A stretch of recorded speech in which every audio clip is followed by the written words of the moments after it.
Heck yeah, ladies. Let's play Barnstorming. Awesome.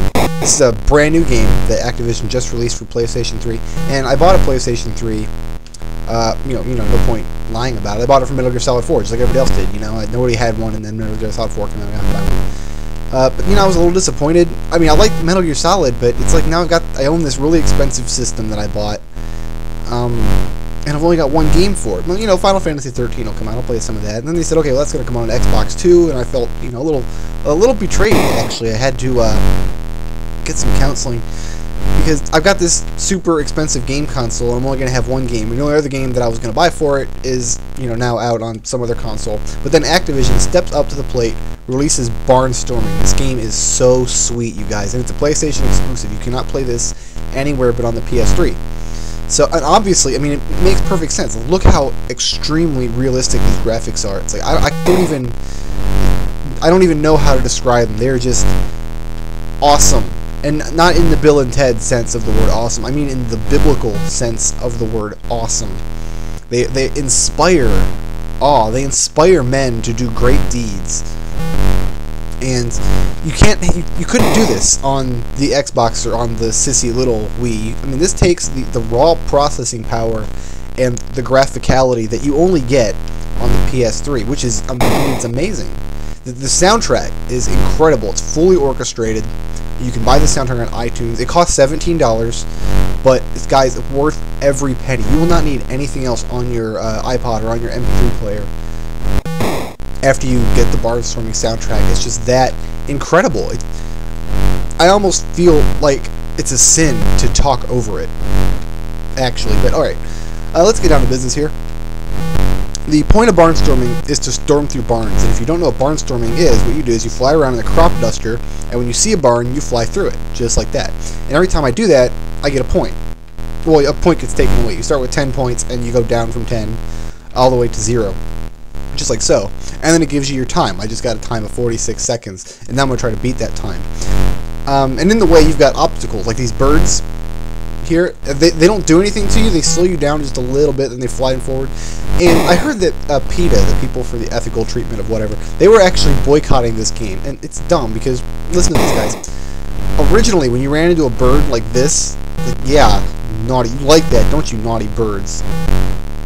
Up the butt there. But yeah, originally what happened is they got caught in your propeller and they exploded in this gorgeous shower of high definition 3D gore, and it's just magnificent. The game was actually rated AO at that point. Walmart would not carry it. But then, these people started crybabying about it and belling, you can't run into birds with airplanes, that's mean! So now they just kind of fly faster in front of you. So the gameplay is not as realistic as it could have been, as it was originally in Activision's original glorious vision for Barnstorming. But that's just the society we live in. Sometimes I don't agree with censorship, but apparently a lot of people do, and apparently those people vote. So the other obstacle you have are these towers. I think they're communications towers, possibly manned by Nazi sympathizers. So when you run into them, you don't crash, you don't burn or anything, you just kind of get knocked back, just like a real crop duster would. And it's true, when you run a crop duster into a communications tower, that's what happens. Crop dusters are impossible to destroy by crashing into things. So that's one of the things that actually stayed very true to life when making Barnstorming. The one downside to this game that I think there is, that I will talk about a little bit about, and I didn't put it in the video because I didn't want to waste a lot of time, is there is a mandatory install to the PS3 hard drive.